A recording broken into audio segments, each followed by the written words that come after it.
Hi, everyone.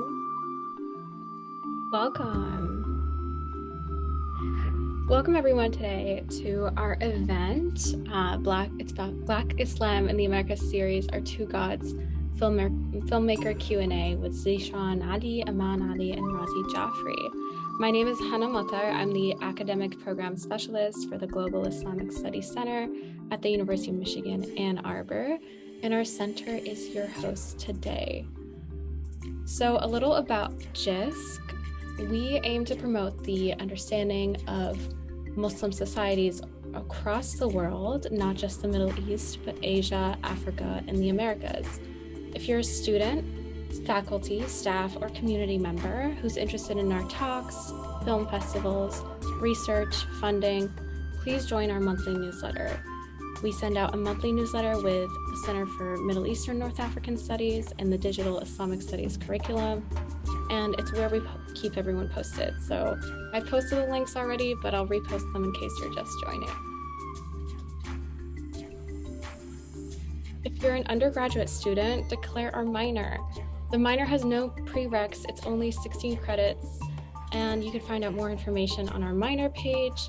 The links will be posted, or you could just reach out to us at islamicstudies@umich.edu. Also, just make sure to check it out because it is only 16 credits. You also get a swag bag if you join. So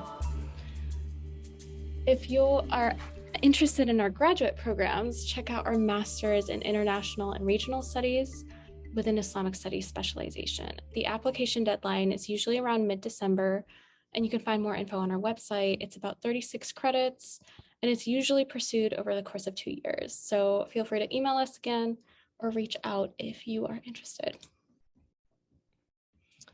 If you are looking for funding and you are a student or a faculty member, undergraduate or graduate, please apply for funding from us. We are currently giving out funding to students working on projects related to Islam or Muslim societies and or Black Islam specifically. Our applications for funding close April 29th, so just make sure to apply before then. If you are wondering what kind of funding we give out, it's if you're an undergraduate student and in an internship that's unpaid, we can cover a stipend. If you are a graduate student who's doing research, we want to support your research. So check out the links and apply. We also have this new Black Islam Fellowship that we just launched in collaboration with Aman and Dr. Saad Kabir. So please feel free to scan the link or just open the link and apply if you're working on anything related to Black Islam. We have lots of events coming up this semester. As you know, the Two Gods screening, which will be open until it was going to be tomorrow, but we've actually extended it to Monday. So make sure to tune into the screening if you haven't already. We also have a lecture on Black Muslim revolutions by Dr. Saad Kabir and Dr. Rasul Miller. And we're bringing in Muslim chaplains to talk about the Mantle of Mercy book on April 5th. So here is more information about the Black Islam series. Feel free to scan those if you're interested. And this is the Mantle of Mercy book talk that's coming April 5th at 1:00 p.m. We're going to have Chaplain Muhammad Ali, Chaplain Sundance Institute, Chaplain J Star, Imam Kamau Ayubi, and Dr. Matthew Schumann, who's the new chaplain for Felicity, convene and discuss their experiences. This is all going to be moderated by Dr. Nancy Khalil. We want to give a huge thank you to our co-sponsors. So this event and the series itself is brought to you by us, the Global Islamic Studies Center, but it is co-sponsored by the American Culture Department, Arab and Muslim American Studies, the Center for Middle Eastern and North African Studies, the Department for Afro-American and African Studies, the Digital Islamic Studies Curriculum, African Studies Center, the LSA Office for Diversity, Equity, and Inclusion, the International Institute, and all of those departments are at the University of Michigan. The series is also brought to you by the Maidan at George Mason University, Ali Baral AK Center for Global Islamic Studies, and the Muslim Studies program at Michigan State University. The film screening is brought to us thanks to Good Talks. If you want to keep up with the Global Islamic Studies Center, please follow us on either Facebook or Twitter, where you miss GISC on both, or you can subscribe to our monthly newsletter. So I would love to introduce you to our speakers today. They'll be talking about their film Two Gods and the challenges and rewards to Black Muslim filmmaking. I'd like to introduce you to Zeshawn Ali, the director of Two Gods.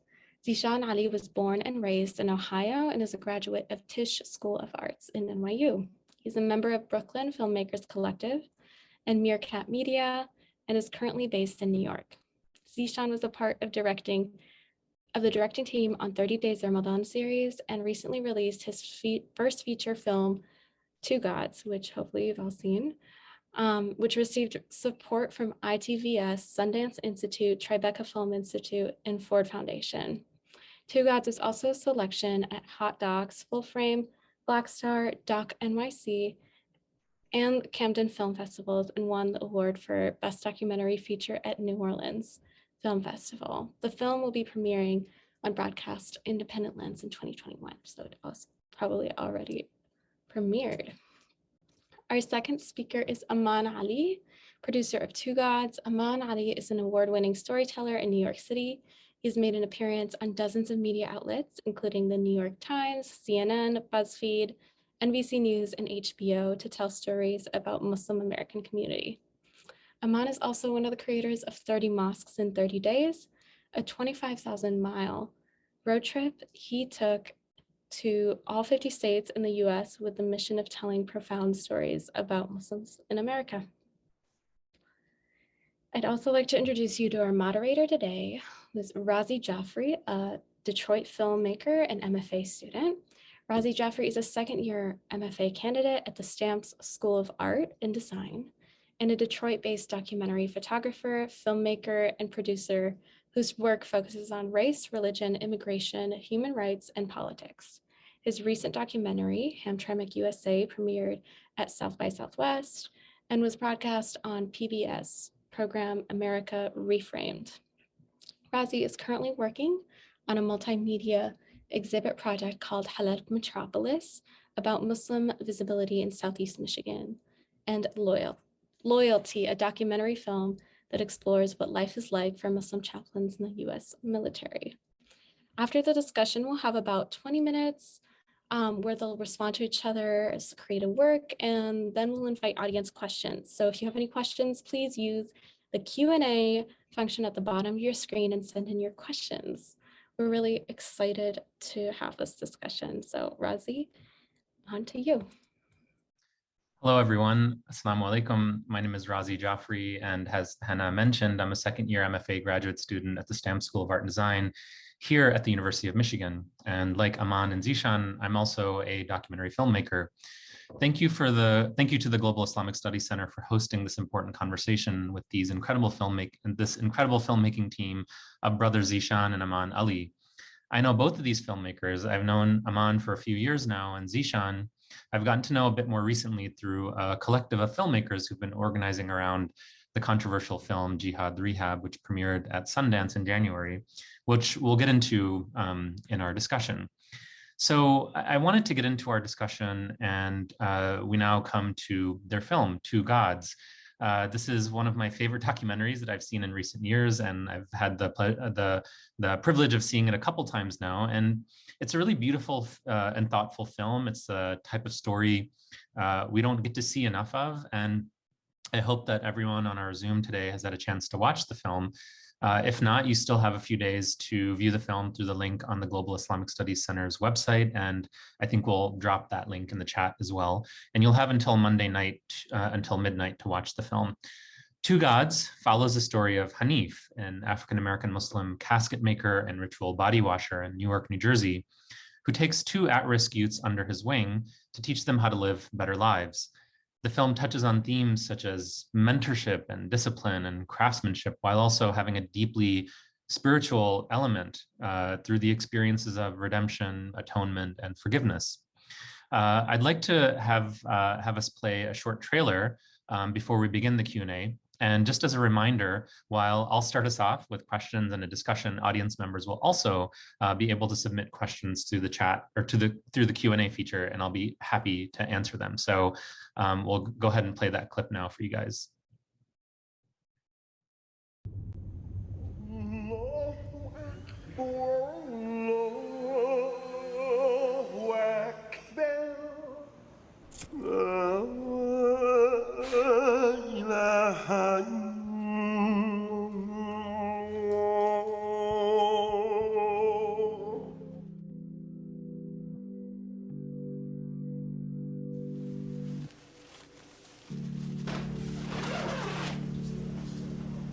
The second time I did a washing, it was a friend of mine. It was an honor and opportunity being able to help the ones that got called home and knowing my time is coming. Through Uncle Hanif's experiences, his bad stuff, his rough time, I let him be an example to my kids because you could come out of that if you choose to. No matter what I go through, I know that if I call Hanif, I know he always there for me. When I'm alone, I talk to God. Sometimes. He's like a speck in a mountain full of snow. He sticks out like a sore thumb. So just be careful on how you doing. Hold that, don't shoot it. He can be a good kid. He just need guidance. I want to make a strong, dynamic impact, not only on the world, but on me. Because if I deal with me, the world will see how I live.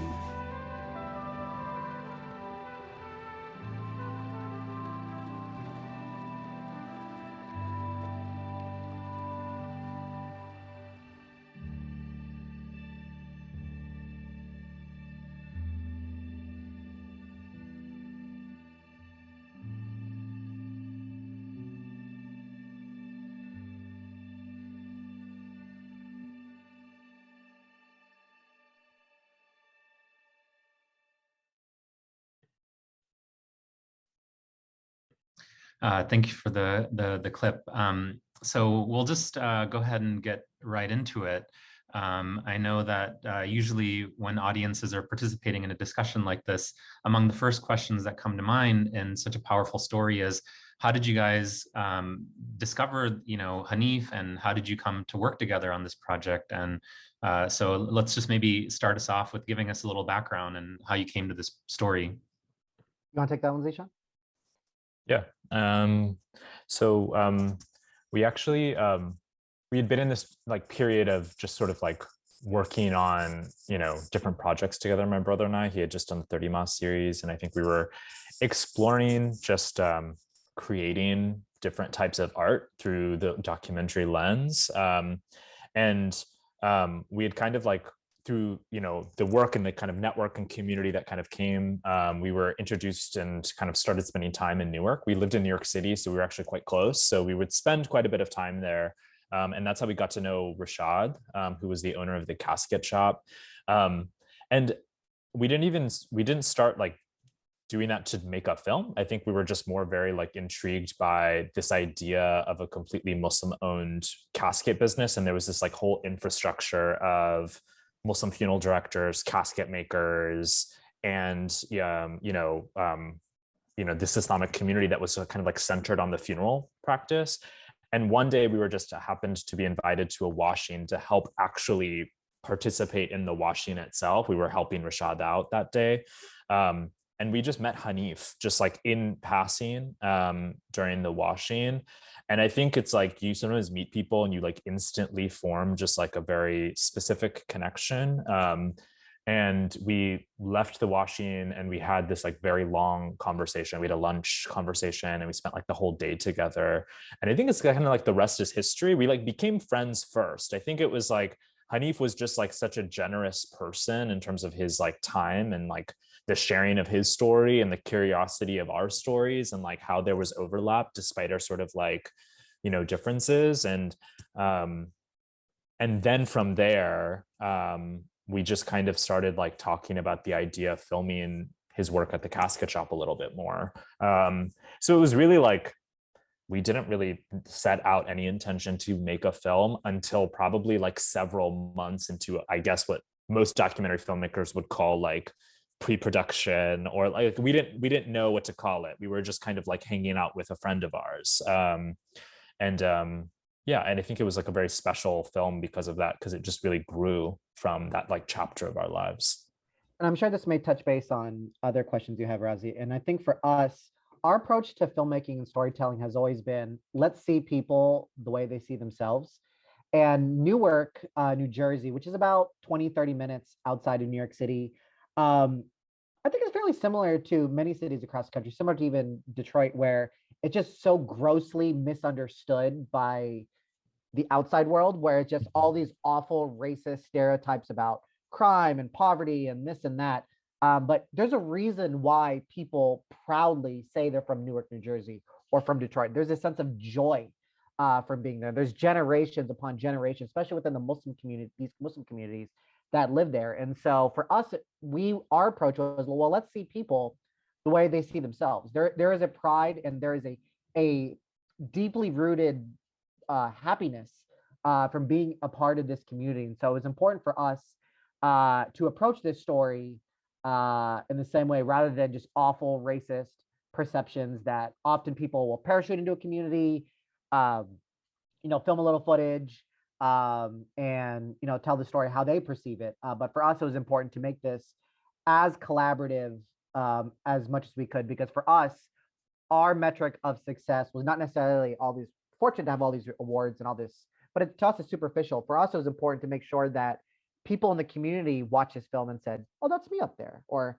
hey, I don't know that person, but I know that person because that person is definitely from my neighborhood or my community. And so that to us was very important, is making sure that people saw themselves in these narratives. Yeah, that's really amazing. And I want to get to the community's reactions, both in Newark and around the country as well. But I want to talk a little bit about representation. And I'm wondering, can you speak a little bit about Muslim representation, specifically Black Muslim representation? Why did you guys feel that you were best positioned to tell this story as two South Asian American men? And I suppose you answered it a little bit earlier, is that your relationship kind of developed organically, and maybe that's the place where your positionality started. But yeah, can you talk a bit about that a little bit? Yeah, I mean, I think it really came from, like I said, like I even have a hard time even classifying this as like a documentary film that we tried to make or tried to do anything with. Like, to me, it's like I wanted a film to be a time capsule of like the many hours and days and months and years that we were all spending together. Like the subjects on the film and us, and especially Hanif, like Hanif is like a part of, even to this day, my everyday life. Like, he is somebody that is like he became like family. And I think because Aman and I were brothers, and Hanif, we formed this like familial connection based on anything. And so the film was always just a reflection point. Like, it was always just a reflection point of the care that was happening between us, between the subjects and themselves, between the subjects and their community, between the subjects and their families. There was always sort of like, I always wanted the film to just be a mirror to like what their like love and kindness and empathy towards each other were, and we had towards each other.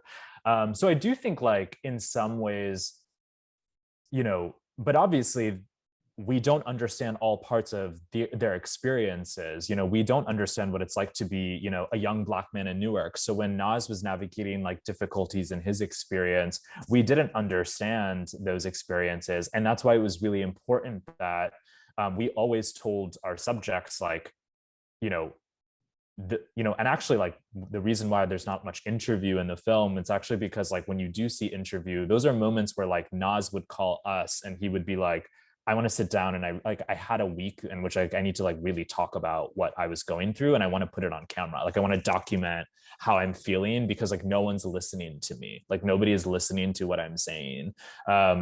And I think it was really important to always follow their lead. I think in any times when you're filming a community or an experience outside of your own, it's never important, or it's never, I think, the right protocol or like the right way to go about it to sort of like project an expectation onto like what you want a narrative to be or how you want it to be told. And I think a lot of even like the filmmaking choices and the way this film came together was like a deep collaboration between us and our subjects. The softness, the intimacy, the sort of quietness, all of that are choices that we all made in conversation with each other. The ways in which, you know, our subjects' experiences were represented were really important.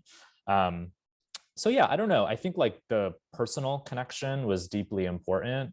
I think it was also important for our subjects that like, you know, we did share in our sort of like Muslim identity in some ways. Like I think for Hanif, it was really important that like, you know, when we were filming, when we heard the adhan, the camera stopped rolling and we all prayed together and we broke our fast together. Like it was just a sort of like, there was a deep sort of like trust and not to say that was the only thing, but it was, I think, like a ways in which we sort of like all shared experiences. Our Ramadans were spent together, our Eids were spent together, you know, like the ways we prayed, the ways we healed, the ways we sort of found meaning in our experiences and grief and loss were like on this sort of like, we spoke a similar vocabulary through that specific lens, but not all the lenses. So I think we just had to kind of defer to them in any situation that we could.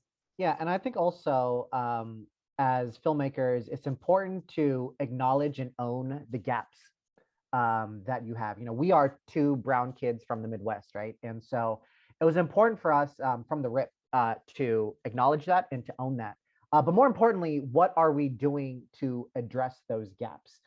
And that can be a lifelong journey. That's not just, oh, well, we sat down and researched this or talked to this person and just checked off a box. Like, no, it is a lifelong journey to address those gaps. And so it was important for us to use, to approach this and not speaking on behalf of people or even publicly in conversations saying, this is what it's like to be this person or that person. We are not here to speak on behalf of people. And so it was super important for us to make this as collaborative as much as we could. And so we were very transparent with our subjects, I didn't even call them subjects, our friends in making this film, because this was their story to tell. And yeah, as Zeeshan mentioned, they would call us and be like, hey, today I want to talk about this, or I really feeling something right now. I just want to unpack something. And we would be more collaborative partners in, you know, being creative and say, okay, let's approach it this way, and that giving just very light directions here and there. But it was important for us to publicly, other people may perceive the film and take it the way they want to, but it was important for us to not make a Black Muslim film or a film about what it means to be a Black Muslim in America, let alone a Muslim in America, because that's not what we were trying to do. We were here to tell a very intimate story about a group of people within a community, not even speaking on behalf of the community.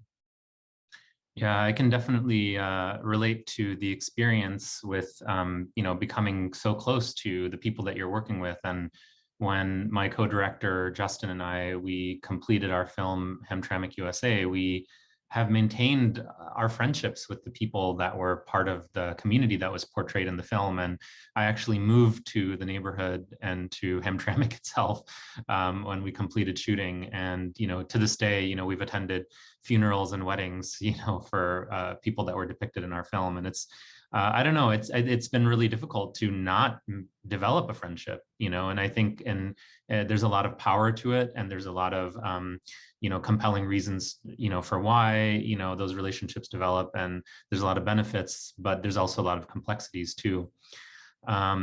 I wanted to talk a little bit about you guys, of what it's like working together as brothers. You know, in this way, it's not unusual. I mean, you know, we have other creative collaborations within families, but how did you guys decide that you wanted to start working together? And obviously, this isn't your first collaboration, but can you talk to us a little bit about your sibling collaboration and creative relationship? Yeah, it's always been a lovingly adversarial one, because we come from we just love art, and we're always arguing about TV shows and music and this and that.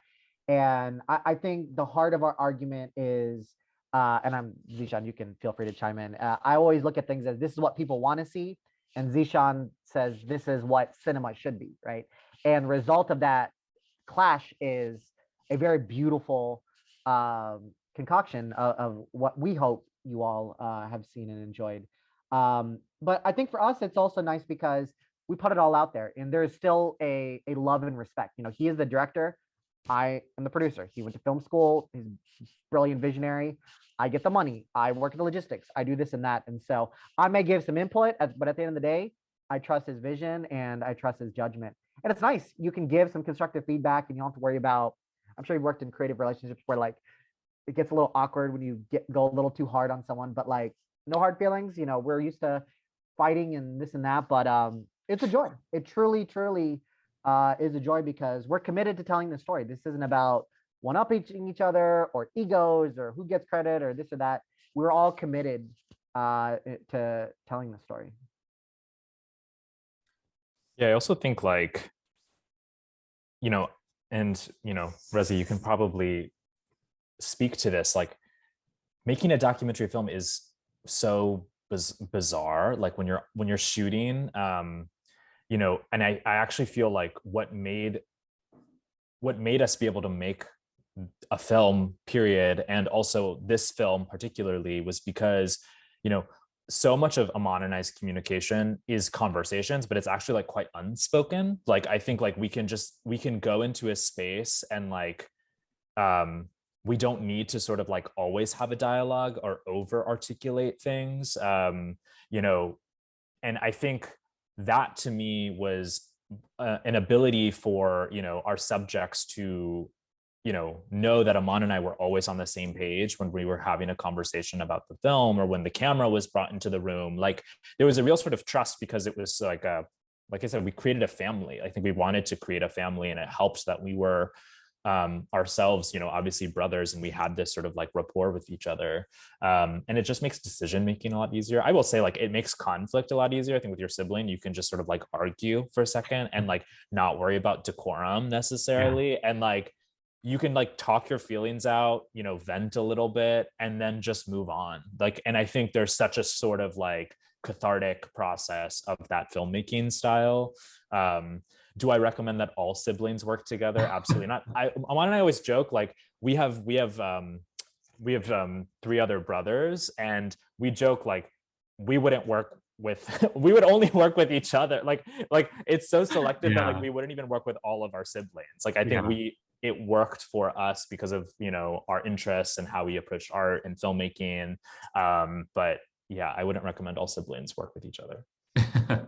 Yeah, I don't know that my brothers and I could work together on anything like this. So kudos to you guys. I want to stick to the stylistic choices and the visual language of the film a little bit. You know, Aman, you touched on that. And so can we talk about that for a second? And you know, you guys didn't include just sort of straight up standalone interviews in the film. The film is also shot in black and white. The visual metaphors, particularly as they relate to spirituality, are so stunning. And so can you talk about some of the visual metaphors and tools and methodologies that you employed in the style of the film? Yeah, I mean, I think, you know, there were like quite a few sort of like very early decisions that I think we made stylistically. It like we actually knew the film was going to be in black and white since we decided that this would be like maybe like a visual exercise of sorts. You know, before we knew it was a film, I think when we started rolling, I always say like there's never been an export of footage of Two Gods that has been in color. Like it has just always been that. And I think, like I said, it's because we knew our subjects, we knew the world in which they existed in, we knew these spaces intimately already. So we kind of understood like the visual ways to sort of like accurately reflect the spaces that we were already in. And there were other sort of decisions that we made too. I mean, like I think maybe there was like 2 times in the whole filming process where I used a tripod. Like everything was very fluid, like fluidity and sort of like intimacy was quite important. You know, like the proximity to the subjects as we filmed them was like deeply, deeply intentional. But it was also because when I'm talking to a friend, I'm not going to sit 6 feet away from, I mean, now because of COVID we are, but at the time it was like, I was like, we're gonna sit very close to each other. When Hanif talks to you, he talks to you very closely. That's any person. So it made sense that like when you're filming him or when you're filming with Furqan, like you're sitting right next to him and you're at his level, because I'm sitting on the ground when he's on the ground. When he's standing up, I'm sort of like at his eye level when I'm talking to him. So all of those choices were just like, this is how we interact with each other. So like I said, like those stylistic choices, it's nice to hear when it feels intentional, because there was intentionality behind it. But like I said, like those tools were pulled from our rapport and our experiences. I think the black and white was reaffirmed at many times during the process. Like I think I always knew that we were going to make a film that was going to navigate these two spaces of grief and loss and the sort of like rituals of death, essentially, and also these like coming of age narratives. And when I think of coming of age narratives, I think of black and white filmmaking. I think of black and white photography. So I thought it was like an actual way to sort of like marry these two worlds and weave in between them really seamlessly.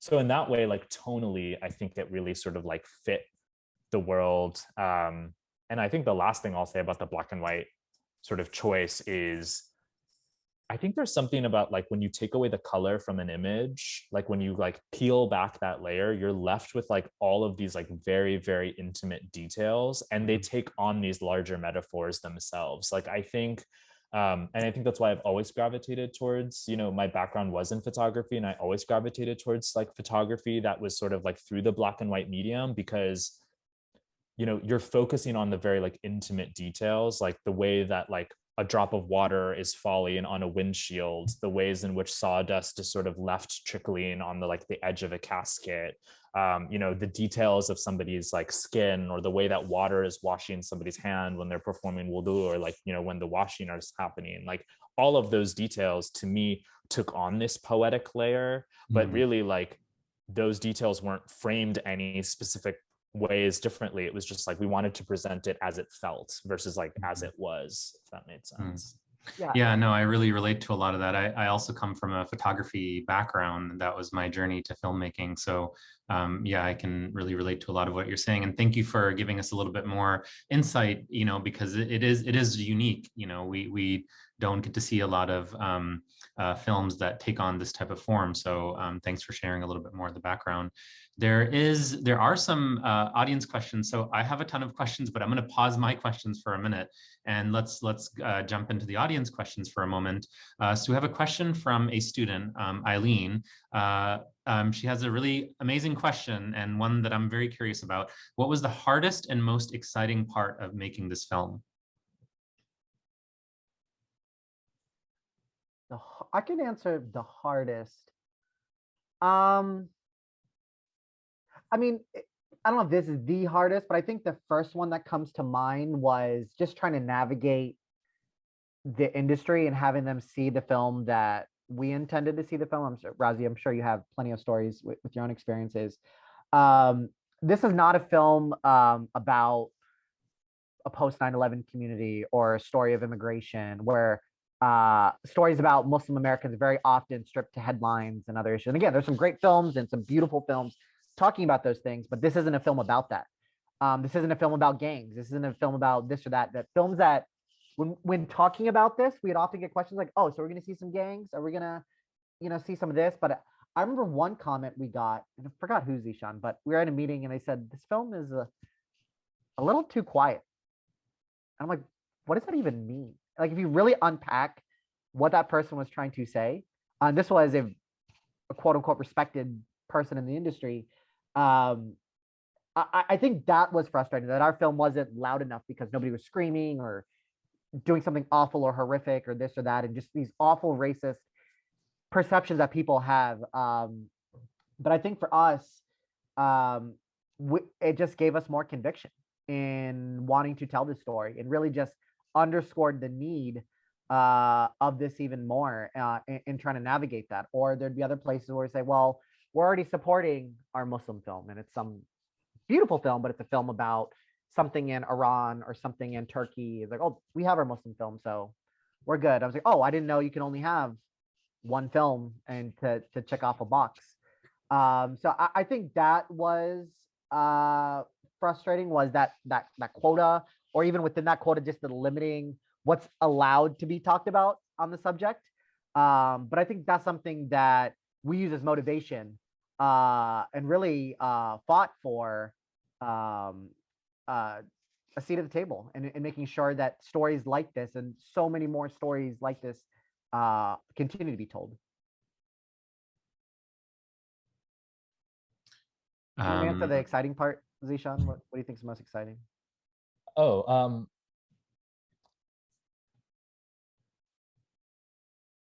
Aside from just picture locking the film, I actually think the most, like rewarding part of the film, there's my favorite, or one of my favorite scenes in the film is there's this moment towards the end. I won't like spoil anything for anyone who hasn't watched the film yet, but there is this moment at the end where Furqan is a little bit older, and he has this like reflection. It's like in a voiceover sort of moment. And that actually came because, in the editorial process, we were showing our subjects the film, we were kind of watching it. We weren't really sure how it was going to end. And we were like having conversations. We showed Furqan the film and we were like, what do you think? And he had a really sort of like, you'll see it in the film, but there's like a formative experience that happened where he, it was really challenging for him to navigate because he felt like lost. Somebody as close in his life had passed. And he called us and he was like, I really want to, there's something that I want to say, that to put in the film. And what you hear in the film, this like montage that we had put together to kind of like honor this growth, was fully him. Like that was him. That's his scene. Like he conceptualized that. He brought the tapestry of moments together. And we were sitting on a roof on the house that he was at the time. And we were just like having this beautiful conversation. And that was the moment where I actually knew the film was done. And it was because Furqan told us the film is done. He was like, I'm ready for this chapter to be done. And it was actually like this young boy you just see growing up in real time. And you see him using his voice. You see him seeing the world in a different sort of way. You see the way that loss has sort of like impacted his ideas of faith in real time. But also made him sort of more deeply appreciative of like where he's at in the present. I mean, it's like, those are things that I, as a person much older than him, am still getting there. Like I'm still trying to get there. And he was 16, 17 years old at the time, like moving into those spaces himself. And so that was really exciting because I think it was, one, a reminder of how important the collaboration was for us. And two, like I saw this young kid really grow up in front of our eyes in that moment. And it was just so special. And I think every time I see the film, that scene just like, that's a moment that really like always reminds me of like how wonderful this process was because of that. Another audience question is, how long did it take to make this film? And, we talked about some of the exciting moments and some of the highlights, but how long did it take, and what were some of the major challenges or difficulties in bringing this film to life? I think from beginning to end, a little bit over, somewhere around 5 years is what you're seeing in the film. For us, we weren't really the film isn't really, time is an element that's not really a central part of the film. So it's not like, oh, we're going to follow people for a span of a year or this or that. And so for us, it was about telling that story. And it was one of those things that we always had an idea of where we wanted, or where hoped the story to go, but it obviously be open where it could go. But things just kept happening. He said, you know what, let's stick around a little bit more. Let's see where this goes. Let's see where this goes. But honestly, as Zeeshan mentioned, the conversation with Furqan, I think that's when it truly, truly, truly felt right. It just had a very natural feeling to it. It wasn't that, oh, let's just give it another year or this and that. It was just, it just didn't feel right until that moment. And as you know, like, you just know from our experience as well, like you just know when the story is right. And it just so happened to have been 5 years. And well, yeah, and Zeeshan, maybe you can jump into some of the difficulties and challenges of bringing the film to life. I mean, aside from like what Aman had mentioned in like the after of the film, and also like we were releasing a film during the pandemic, and so we all three of us know what that's like. I think, I mean, as you see in the film, like it's not an easy film, and because we were so integrated into our subject's life emotionally, it was a challenging chapter of all of our respective lives. Like while that film was happening, while the film was unfolding, like, we were all navigating things that were so complex. And on a human level, these are people that you deeply care about. That was really hard. Like it was just a really hard experience to see people that you care about going through difficult things. And then in the middle of that, like Aman and I had suffered through loss in our own lives. Like our father passed away in the process of making this film. And it was this chapter that like, it's in the same way that we want the film to sort of reflect and kind of weave together moments of struggle and healing and reflection and all of these things. Like we were also all finding out how to heal ourselves and heal each other and sort of like navigate just life in general, which is why I always say like, it's not about a film. Like we were really just trying to get through this chapter of our lives respectively. And so I think like that is challenging. It's not easy sometimes for me personally, like emotionally, to like watch the film, just because, you're watching a chapter of, time that is quite complex. So I would say like that is hard, like it was definitely emotionally quite challenging. But that's kind of beyond the film, like I think that was just like personally. Yeah, and so one of the questions that was on my mind, I know that may God rest his soul, that your father passed away during the course of making the film, and I'm trying to think of how to ask this question, but how did the experience affect the filmmaking process, and vice versa? If you're comfortable sharing and talking a little bit about that. Yeah, I mean, without a doubt, it was one of the most difficult challenges to go from filming body washings and janazas and funerals, and then all of a sudden having to do that yourself with your own father. The guy that you talk to every day and was excited, when can I see the film and when is this coming out? And it was definitely a lot of emotions. But I think for us, what we were grateful for was, as you see in the film, and you see how much love and care a lot of the washers take in washing these bodies and preparing this person for the next chapter of their journey. We had that love and support as well with Hanif. Hanif was our rock. We had seen him so many times, and how he was doing washings, and how he was like a quarterback in the room just trying to dictate plays, and okay, you do this, you take care of this, you go this. We had to do that for our family. For many people, when death happens, nothing can truly prepare you for it. And so, and even us, I don't want to say we were fully prepared, but we at least knew the logistics of, okay, we need to call the funeral home, we need to do this, we need to do this. So like, we at least knew how to do those things. And so that we were, even though we were grieving, we were able to give some support to other people in our family that were just understandably so just as distraught by it. And so it definitely was hard. I mean, there's no way around it. But I think for us, it really just speaks to, as Zeeshan said before, that this, how do I want to word it? This film, it's a reflection of us too. When we watch this film as well, we think about not only Hanif's journeys, but our journeys throughout that process. And that's why we credit the success of this film is just the friendships. And the friendship's not even a strong enough word, to be honest, that we were able to build with Hanif, Naz's family, Frequan's family, to get us through that very difficult time.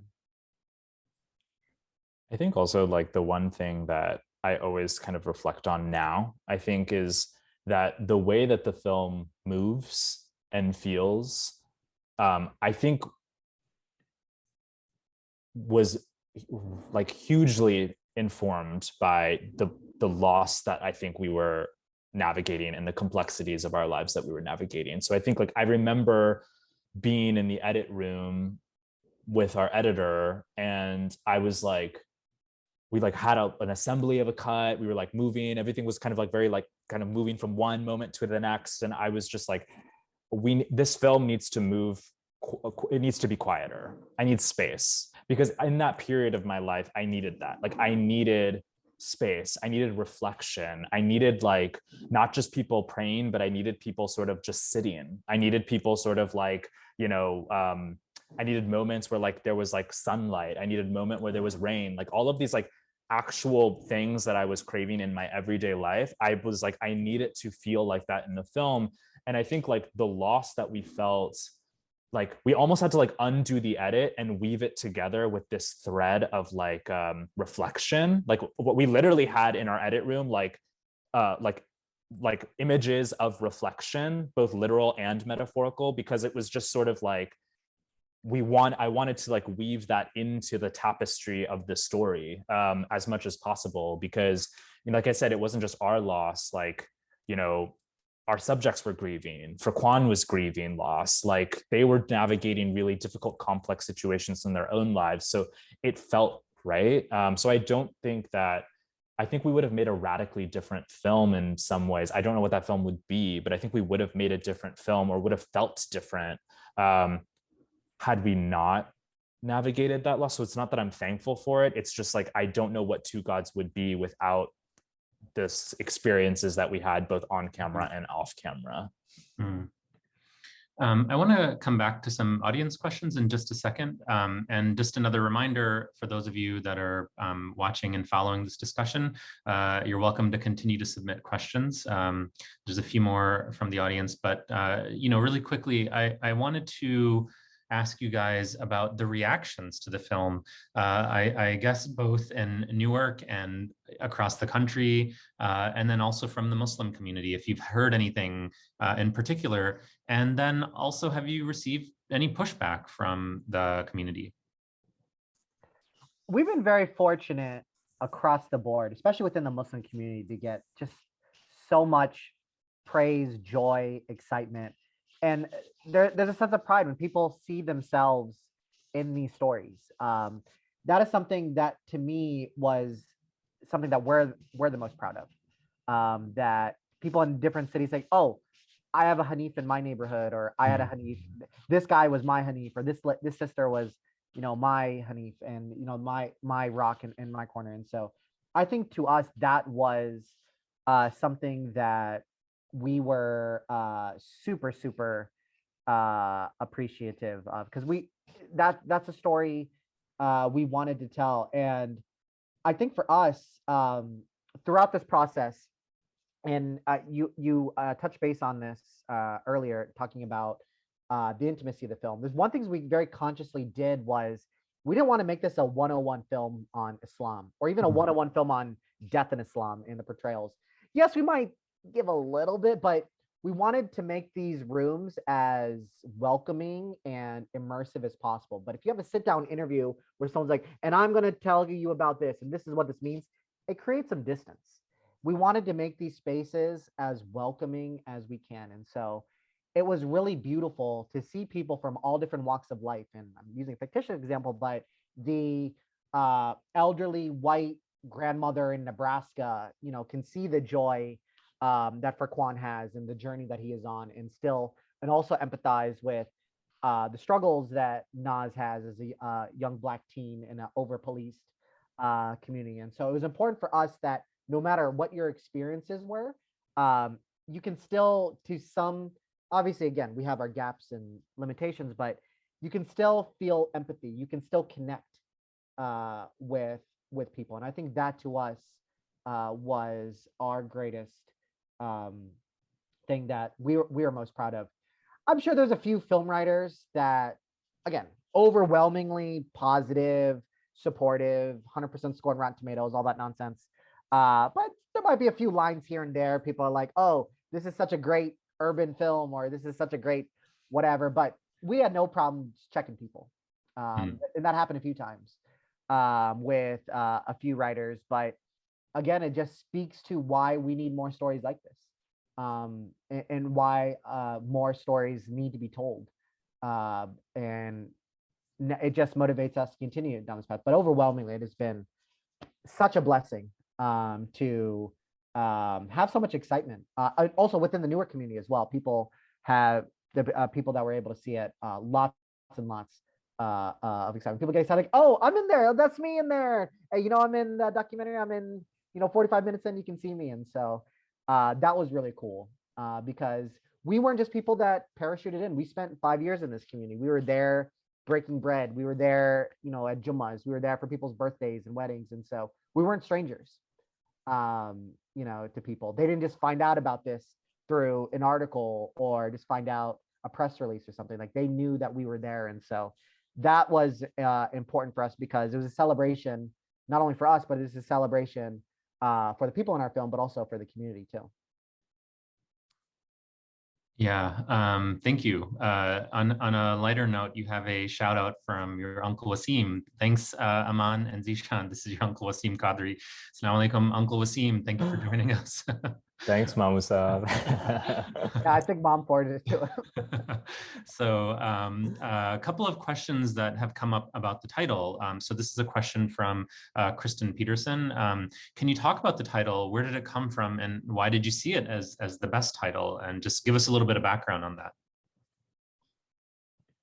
Yeah, the title actually came from a conversation that we were having early on in the process, and it came from a conversation that we were having with one of the funeral directors in the community, and we were just kind of talking more informally about, they were talking about how challenging their job has become because, like, as funeral directors, like, there's an expectation of, like, you're going to be tending to people who are older in their lives or dying of natural causes, or whatever prescribed way there is to, like, traditionally die. Like, and they were reflecting on the fact that, there were people that were coming through their funeral homes that were, Muslim and dying of younger age, dying of things like overdoses or violence or, various traumas in their own respective lives.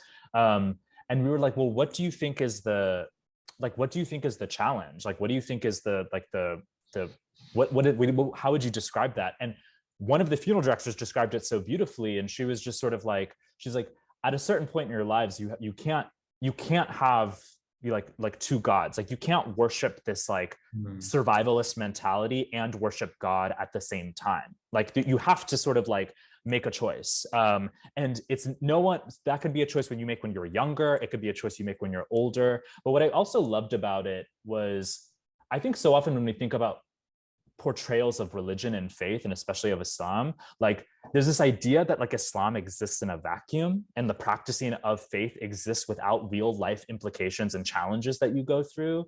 And it's like, yes, fasting is beautiful. Yes, prayer is beautiful. Community is beautiful. But what does it mean when you're actually thinking about your own survival? What does it mean when you're, like, grieving? What does it mean to, like, go to God when you're navigating the most challenging parts of your life? And to me, that was deeply human. Like, that has been a reflection point for a lot of people that I talk about who are Muslim and who navigate the sort of challenges of faith, is that faith as practice is going to be challenging because of all of the choices that we make on a daily basis. To be Muslim is like a daily choice that you wake up and you go and you sort of say, like, I'm going to go to God with the ups and the downs in my life. And I think that was, and that's how Hanif sort of practices his own faith. I think he sort of, like, doesn't shy away from the difficulties that he's been through in his life, because he's always saying, like, every day I make a choice to do better. Every day I make a choice to share my story. Every day I make a choice. And that crossroads,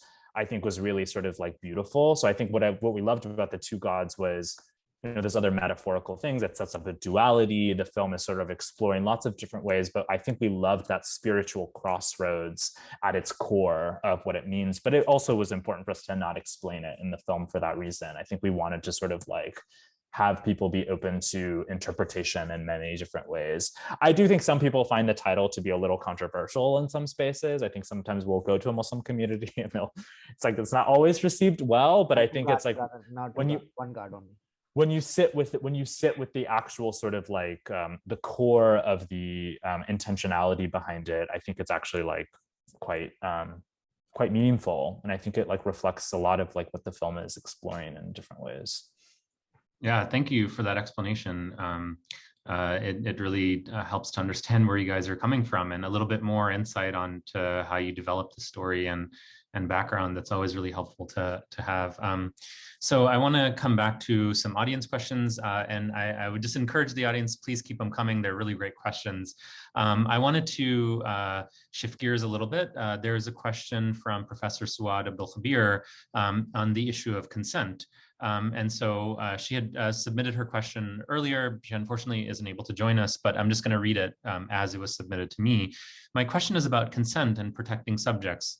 What was in place? Because the film doesn't show that. All the scenes with the kids and there's no adult present, at least on camera, or the older teen who got arrested, and what protections are in place, or how did they protect or at least not harm the subjects? So yeah, I'll let you guys take that one. That is such an important question, and nothing but love for Dr. Kabir. Abdul Kabir. She's amazing, but definitely a great question.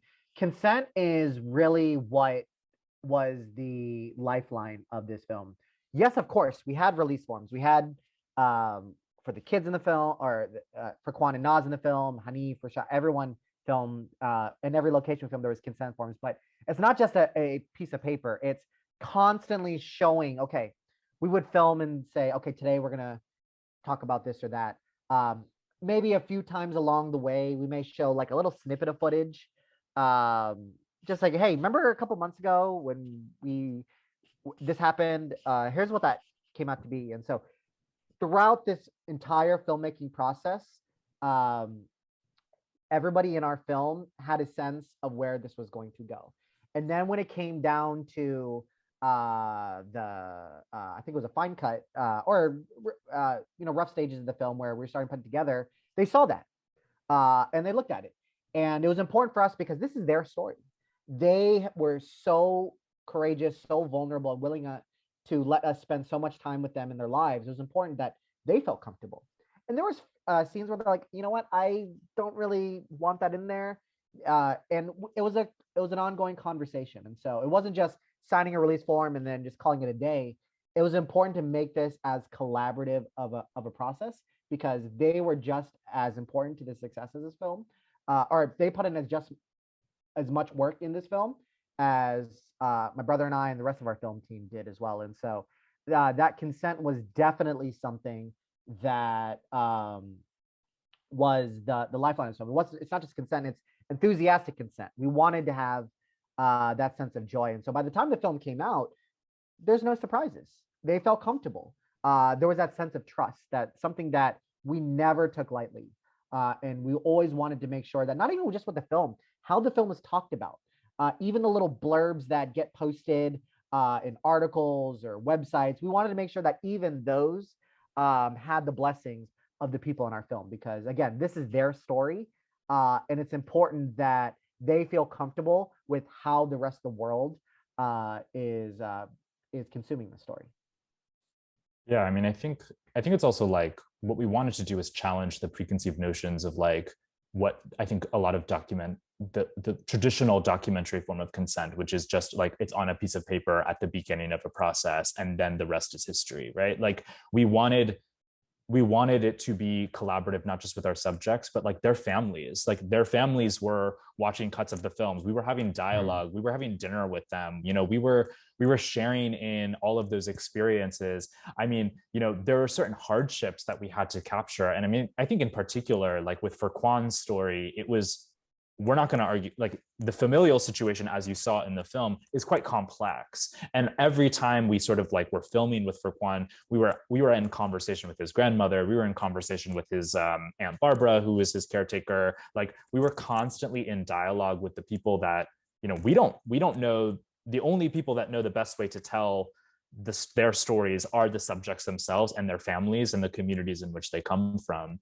So I think like having that, making sure that our production process was constantly a form of its own community was really important. Making sure that our subjects, we always told them like when we were filming, like at any point, and this wasn't just for the children, this was for any person, like at any point you want us to put a camera away, the cameras are gone. At any point you want us to delete footage that you've like reflected on that you don't want, the footage is erased and I will never show it to our editor. At any point when you're watching a rough cut, if something is not sitting right with you, like it is not going to be in the film. And also we got their ideas of what to put in the film. So like for Kwan, for example, like for Kwan was like, I want to put this into the film, or Hanif was like, oh, can we get some footage like this? Or Naz was like, I want to talk about this. I think they became sort of like curators of their own stories at a certain point. And I think that was really important because I always feel like consent should be an active process and not a passive process.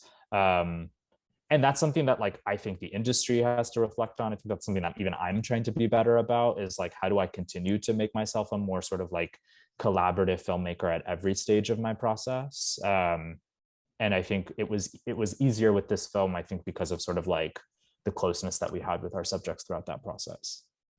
Yeah, I appreciate your guys' insights and candor and responding to that. It's something that I've also a method that I've also employed, is like, just because somebody signs their a consent form releasing their story, yeah, you have the legal right to continue pursuing the story, but do you have the moral obligation to withdraw that consent when they've withdrawn it, and to cancel that part of the thing? And I think it's really important, as we are human beings and we have a moral and social responsibility to one another, to not exploit one another just in the name of what?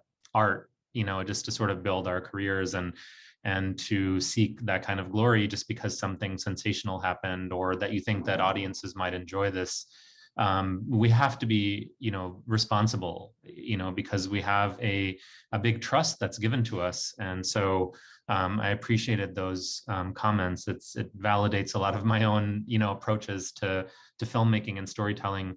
And speaking of which, I now wanted to shift gears a bit to talk about a recent controversy, the Jihad Rehab controversy, which is sort of, Zeeshan and Aman, I've known of you guys before. Aman, I've known you for a while, and I watched the film last year, and I thought, I'm really excited to meet Zeeshan now, and to sort of be in community and possibly collaborate down the road. And we were brought together because of our collective organizing and raising awareness about the film. And so I have, a number of questions, but I just sort of want to keep the conversation focused on a couple of things.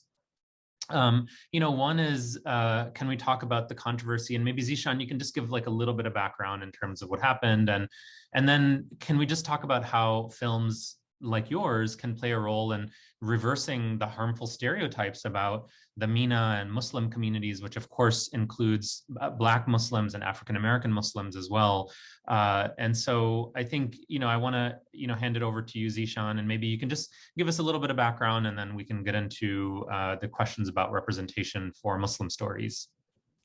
Yeah, absolutely. For those that are listening in on this or watching this, there was a film that was recently had premiered in competition at Sundance, which, for context, it is statistically harder to get into Sundance than to get into most major universities in America, at least. It is like there's only 8 documentary films, I believe, in the competition section. So the spotlight given to that film is huge, right? These films are given major sort of like presence within the larger industry for a whole year. So this film comes along called Jihad Rehab, which had been in production for a while. And Aman and I had known about this film because we were in a filmmaking lab with it during its production back in 2019. But the film is essentially, it bills itself as being about a group of men who were formerly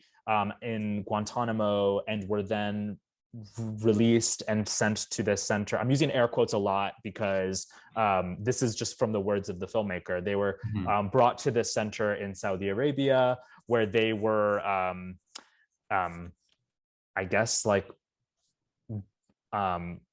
de-radicalize. I don't know what the best term is that even like the filmmakers would use, but it was by this white filmmaker who was not Muslim, who was not from the Middle East, and who made this film in a really sort of like extractive way in every sense of the word.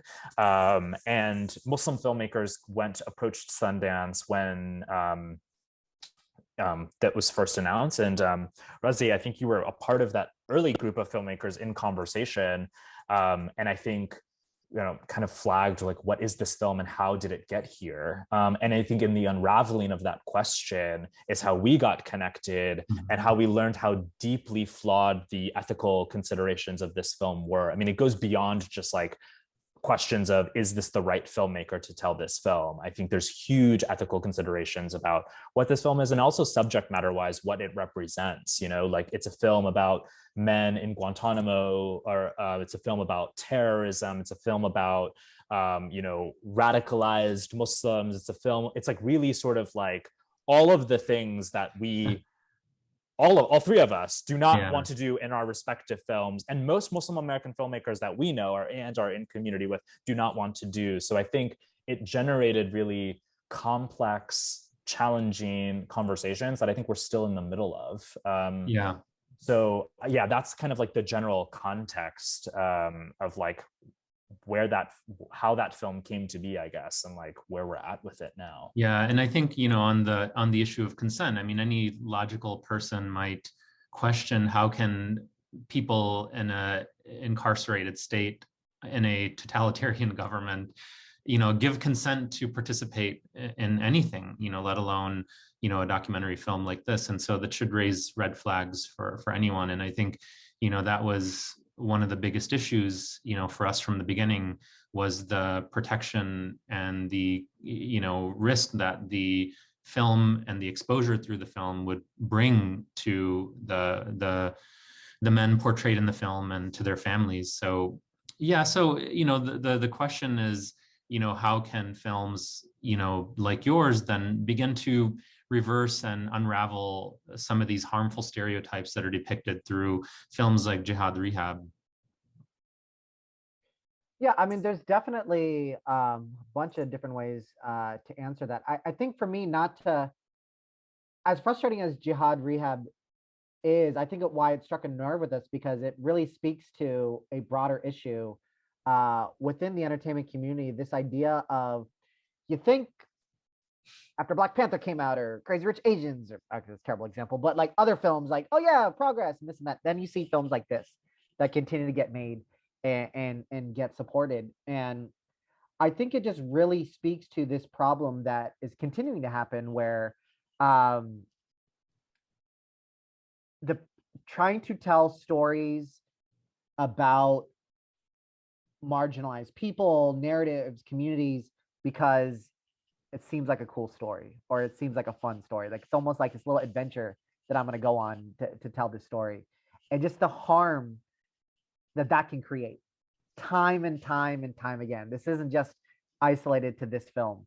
And that to me was the biggest frustration, was, as Zeeshan mentioned, we know the director from a lab that we were in, and without getting too much into detail, just the lack of, at least from our perception, just the lack of care that the filmmaker had about the harm that this film can create, why it's problematic, just the lack of care to even hear that feedback.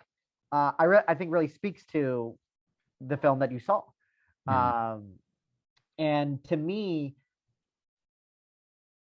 I think audiences, I like to have more faith. I think audiences aren't stupid. They crave that nuance. They crave those quiet films. They crave these things that don't fit into these nice boxes. Yes, ignorant studio heads may greenlight a project, and it's frustrating that an organization like Sundance and other people up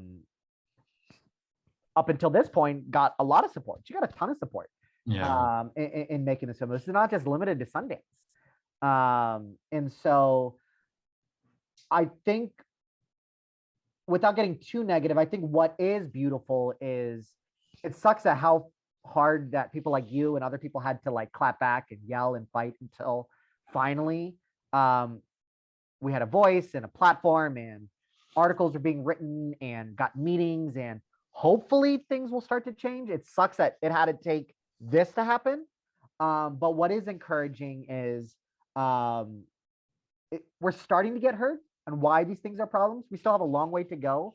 But it is empowering to know that people that, I mean, we're all like first time filmmakers.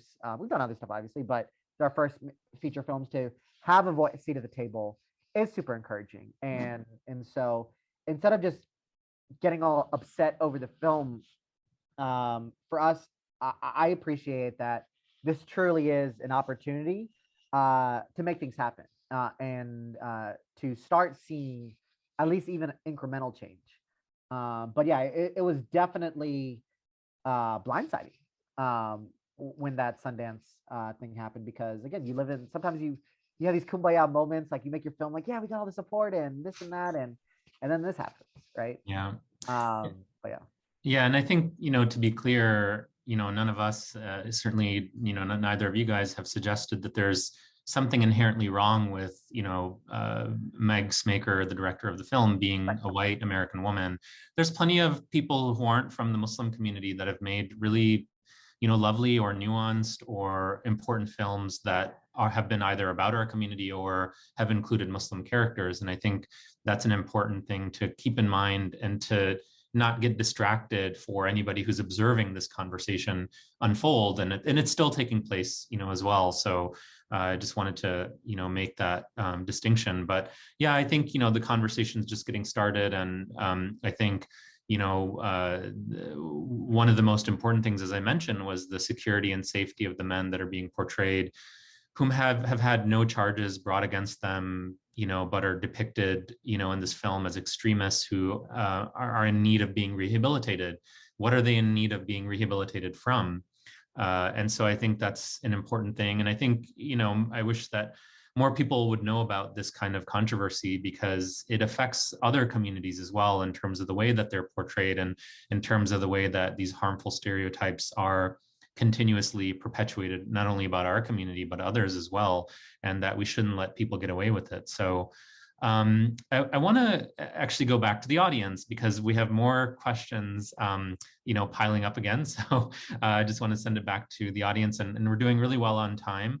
I just want to mention, we probably won't be able to get to all of the questions, but we'll try to get to as many as we can. So a question about the music and cinematography, and so specifically about how the Quran was even recited felt really musical. Was this intentional, or simply just a verite representation of the community that's being portrayed?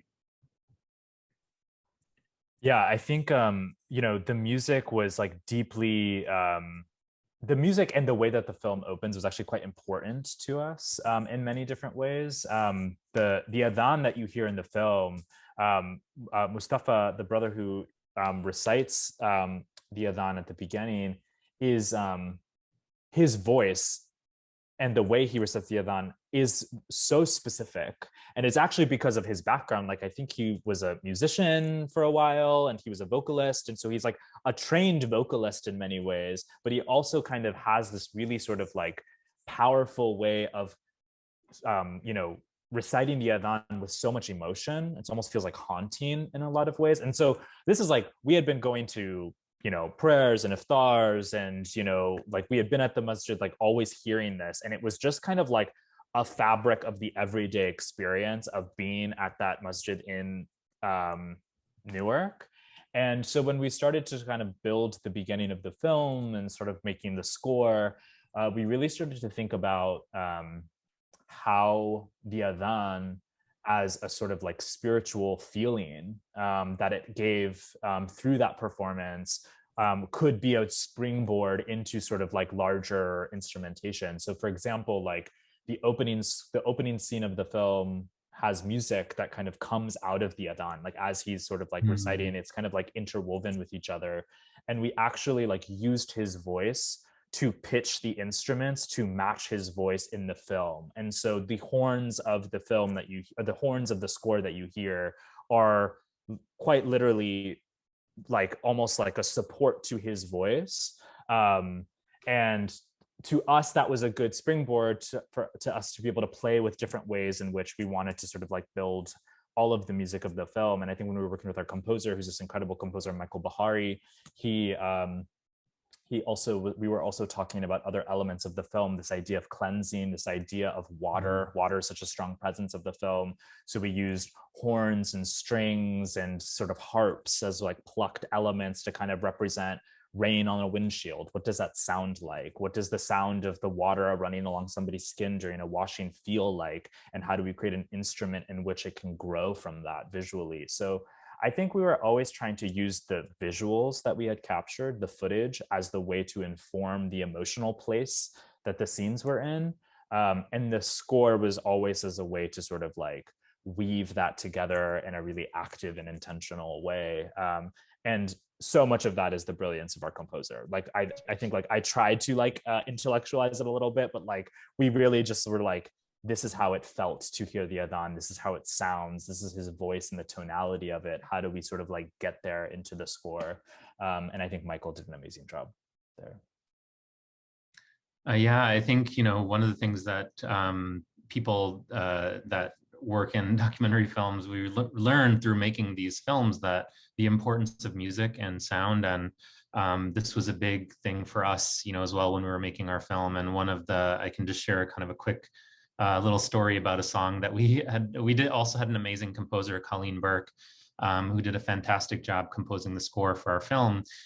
Towards the end, of production, when we were right before we were going to, picture lock, we had this idea where at the beginning of the film, there's this 1950s pop song that plays about Hamtramck in the opening segment of the film. It's really beautiful. It's very celebratory.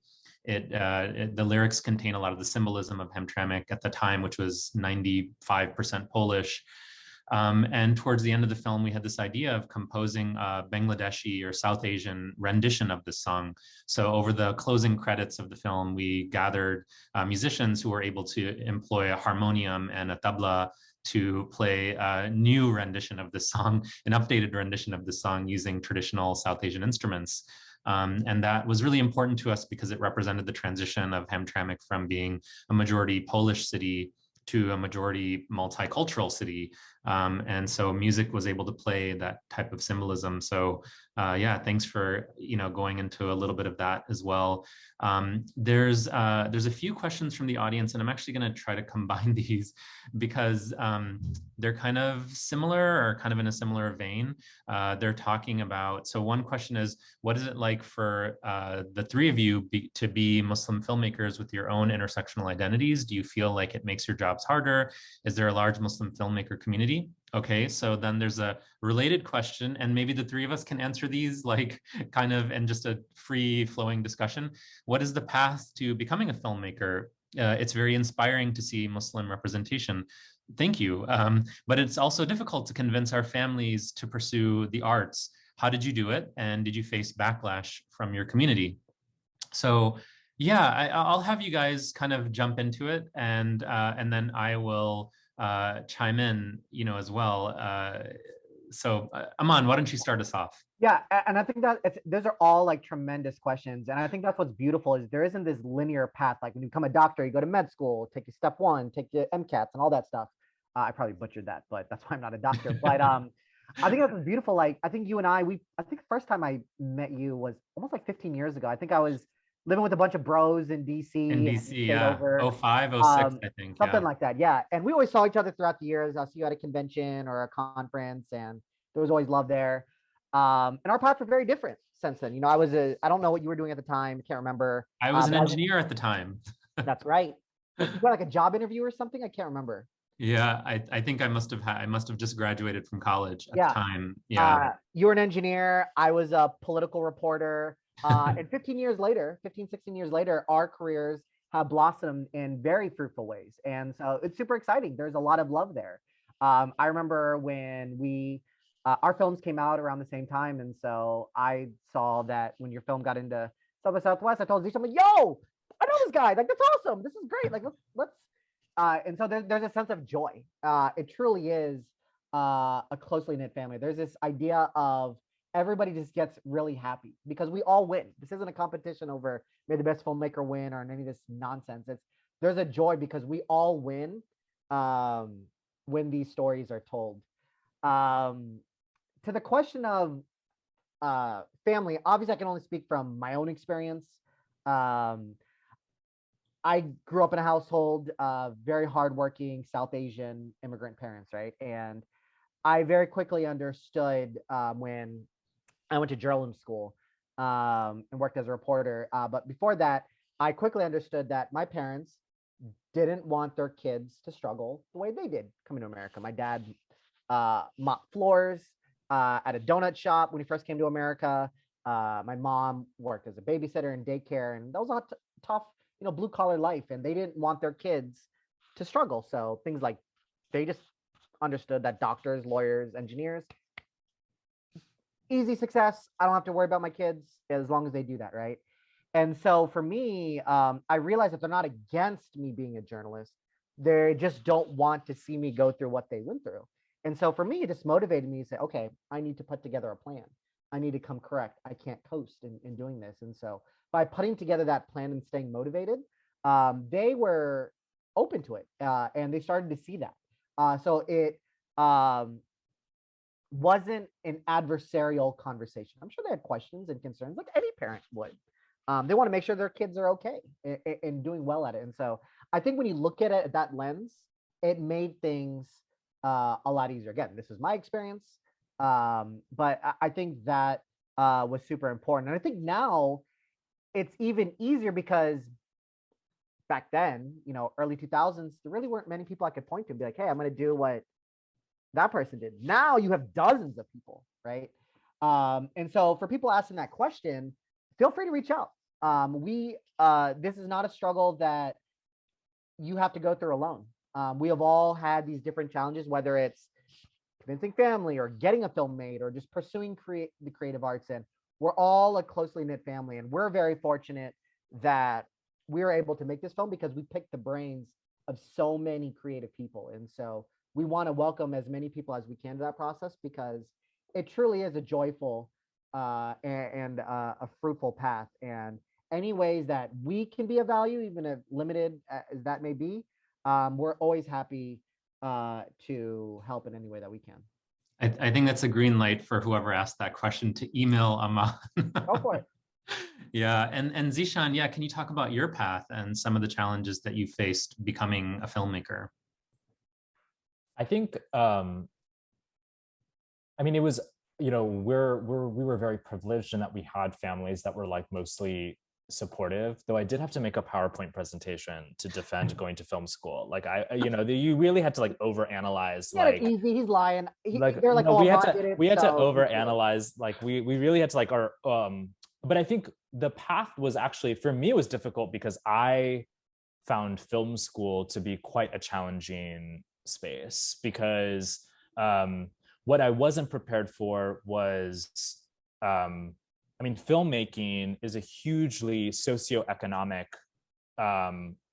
like the disparities among socioeconomic class is quite radical. And so here I was like thinking that, I got into film school, I'm a good artist, like they're going to like my work.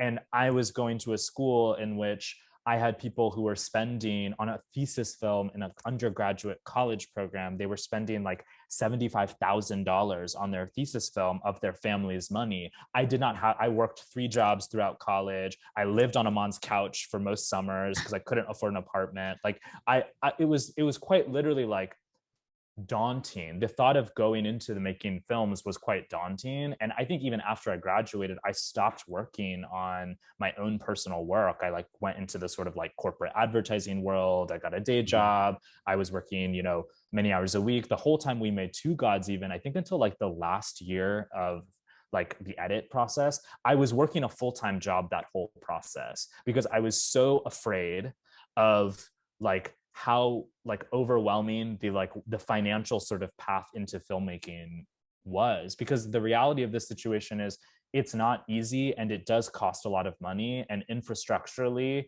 it is quite hard to navigate. And one of the things that I find really important, and Razi, even we did it this morning, is like sharing stories, sharing insights, sharing experiences is really deeply important. And I'm even learning that now. Like I mean, I was lucky that I had Aman during the process and we were able to sort of like hold space and like always talk and sort of brainstorm with each other, but find other Muslim filmmakers or artists or people that you're working with and just talk about, oh, I heard about this program. Let's apply together. Let's help each other with our applications. Or, oh, I had this meeting and somebody said this thing that was really kind of wild. Like, can we process that together? And we're doing that now. I think like we're healing from like the experiences that we all went through. But if I like, you know, like Razi said, like there's been this wonderful community that's been building in response to things like Jihad Rehab. And I hope that the norm going forwards is that there is going to be this sort of like infrastructural community in which Muslim filmmakers can go to get their projects supported, to hold space and just get sort of like motivational support in any different way. Yeah, I don't know. That was really challenging. I mean, I think the path is quite lonely. I think the loneliness was quite challenging. The imposter syndrome was like very real for so long. So I think that was, you know, I think that was probably the hardest part, but community is so important. Yeah, thank you guys for, you know, the sort of very detailed responses. And so in that spirit, I'll try to, you know, briefly share as much as I can with my own journey. You know, I come from probably the most unconventional background, which is although I should say that, you know, growing up, I was always a very creative person. I grew up sketching, drawing. I loved photography growing up. And, you know, because I come from a similar background, my parents were new immigrants and, you know, my dad also worked, you know, blue collar jobs to provide for our family while he was going back to school. And so I didn't have that kind of financial support. And so it was really important to pursue a career that was going to be stable and make a stable income and where I can, you know, support myself and, you know, a little bit with my family too. And so I became an engineer, and it was a fear-based decision because I was scared if I went to art school or became an architect or an artist that I wouldn't survive. And while the stability and the financial success of being an engineer were true, I didn't factor for the emotional turmoil that would come from going to a job every single day where you're just completely miserable. So I worked as an engineer for about 10 years. And, you know, unfortunately, I went through a divorce in 2015. And part of the silver lining of that experience was that I realized that there were a lot of things in my life that I needed to change. And this is as much of a story about mental health as it is about career changes. And so I started taking my therapy a lot more seriously at the time. And I think it's one of the big factors that have led to the sort of little success that I've had. But, you know, I hit the reset button on a lot of things. And this is around 2015 and 2016. And then my partner, Justin, and we started working on Hamtramck USA after Trump got elected. And it was a bit of a, you know, kind of a project that we started on a whim. You know, the film explores life and democracy in America's first Muslim majority city. And the same thing, you know, we didn't want this to be a national security film. We didn't want it to be a film about terrorism or immigration. You know, rather we wanted to be a film about civic engagement and multiculturalism and how America could look, you know, in the future. And it happened to strike some of the right chords at the time. And I think, you know, what I can say is that I learned how to make a film by making a film. And so that's how I got my start. You know, 2020 was a bit of a rough year because as you guys know, your film also premiered in 2020. You know, there were a lot of setbacks because of COVID. So a lot of the success and sort of highlights that we were anticipating in 2020 went away because of the COVID-19 pandemic. But, you know, that's essentially, you know, my journey and how I became a filmmaker. And, you know, I will say that it is tough. And I completely agree with Zeeshan that it is a lonely journey.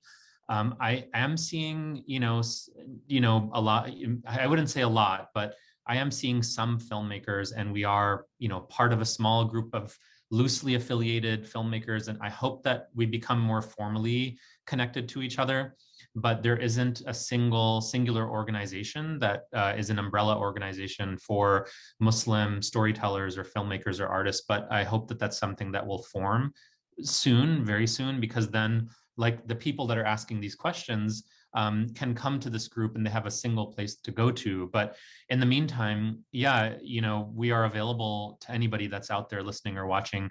I couldn't have done this without people that were helping me along the way, that are both Muslim filmmakers, people like Musa Saeed, and then others who aren't Muslim or who aren't from our community, but you know, they have a vested interest in seeing a more diverse landscape.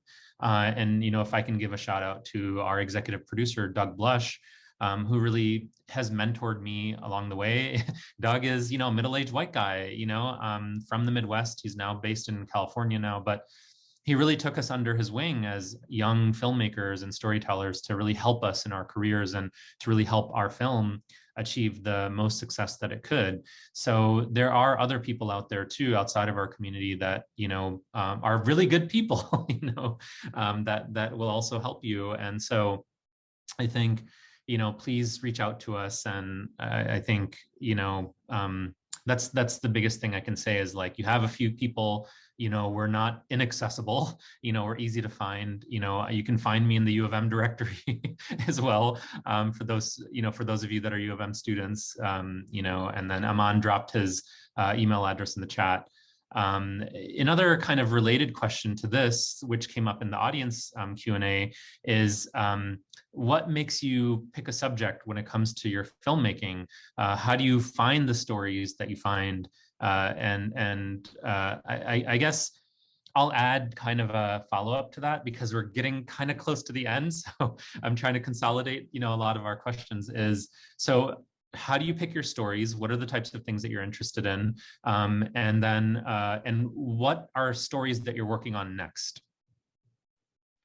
What's next for you? All terrific questions. Everybody has their different way of approaching it. And so I will only speak for myself. I think Zeeshan and I are both content junkies. We're always watching films and shows and documentaries and this and that. And I think for us, when it comes to finding stories to tell, when I meet someone, I always ask myself, do I want to spend an hour and a half with this person? Can I spend 15 minutes with this person? Can I spend, you know, however much time? Like, do I really, you know, want to go on this journey with this person, right? And there's no checklist like they have to do this and snap, but it's that gut feeling. I wish I could explain it more intelligently, but it's just that gut feeling. Can I spend an hour and a half with this person? Do I want to see where this journey could unfold? That's how I've approached it. I don't know, Zeeshan, if you have a different approach. I mean, I've only made one film, so I don't know. Like, I don't know. Like, I guess the answer is, like, I'm still figuring it out. So maybe my advice is it's okay to not know. Like, I'm trying to not be too hard on myself in terms of like what is right or where the path will lead me, or like what, because Two Gods was like the most wonderfully unplanned journey that I think I've ever gone on in my life. And I didn't set an intention to make that film. That film just like unfolded from that experience. So I'm just kind of like trying to be present. And I feel like, to me, I'm inspired by films that feel deeply sort of like intimate, that feel deeply sort of like present, that are grounded in sort of like things that feel like, you know, explore vulnerabilities and explore healing. Like, I'm really interested in stories of like, rather than things falling apart, things coming back together. Like, I think that is like a really interesting sort of like framework to think about it. And especially when you're thinking about Muslim communities of color, like, I think like I want to see more stories about, yeah, like healing and community and love and care, you know, like that is always like deeply inspiring to me. Yeah. One thing I just remembered, and to piggyback off what Zeeshan said, and this goes back to the question about pursuing a career, and I think this applies to any kind of creative work, is to not self-censor yourself. Oftentimes, if you say, I want to be a photographer, immediately you think, how am I going to make a living doing this? Where am I going to get this? How am I going to do this? How am I going to do this? And you get stuck in this rut. You say, okay, no, I'm not going to do it. Or how am I going to get money for my film? What can I do? And I don't know people. Is to be present. When Allah wills something, Allah wills something. Like, it will work itself out. What's important is you pick up your phone, you grab a camera, you pull out a canvas and start painting. All those other logistical details, will work themselves out. It's going to be a challenge. It's going to be a grind, but to not obsess over where is this going to play, which studio is going to pick this up, what festival, can I even do this? Like, these are all understandable questions we ask ourselves, but don't let that get in the way of creating and just trying, because you have to start somewhere. And so that is the most important thing, is to be present and see where this journey takes you. Don't obsess over what the destination is and how you're going to get there, but be present in that moment, and not obsess over how I'm going to make a living doing this. Am I going to quit my job? Don't obsess over those things. The path forward that makes the most sense will be that path forward. Some people will say, okay, I'm going to pursue this full time. Some people said, this is a passion of mine. I'm going to do this on the side. And I'm going to be very happy doing that. And that's great too. There's no wrong or right way to do something, but what's important is to really be present and create, because very often we get, understandably so, just get so wrapped up in logistics that we often miss those moments and get in the way of that. Yeah, I'll just chime in for a second too. I think in terms of how I pick stories and films that I want to work on are things that, I think are not really seen, refreshing takes on stories and communities that don't get full representation or accurate, representation. I've started with the Muslim community because I'm a part of it. And I sort of grew out of a very, I grew up actively going to a mosque, being a part of it. I'm from an MSA. I learned organizing and activism through my MSA, Muslim Students Association experience when I was an undergrad. And so I'm very much from the community, and I feel very connected to the community still. And so those are the stories right now that feel very accessible to me, and where there's a real need for us to show refreshing new takes about the Muslim communities that are disconnected or that are moving beyond the typical portrayals of Muslims as either the perpetrators of terrorism or the victims of terrorism. And so that's one of the big things for me. And I think, that's where a lot of my current projects are kind of headed. And as they, and hopefully, as they come out in the next couple of years, people will get to see that. And then thematically, there's things that I'm interested in, like human rights or democracy and migration. And, so that is represented in, some of the films that I'm working on. And I think, I agree with you, Aman, in terms of the advice that I could share with anybody is that, when we made Hamtramck USA, we didn't really fuss about equipment or gear or whether the story's perfect or not. In fact, a lot of things went wrong during the production. We weren't dead set on a festival or a broadcast, a specific, television program that we wanted to be on. We were just committed to the process, not the outcome. And I think that's the biggest thing I would drive home to anybody interested in this kind of work, is commit to the process, not the outcome. And you'll be happy with the outcome if you fully commit to the process.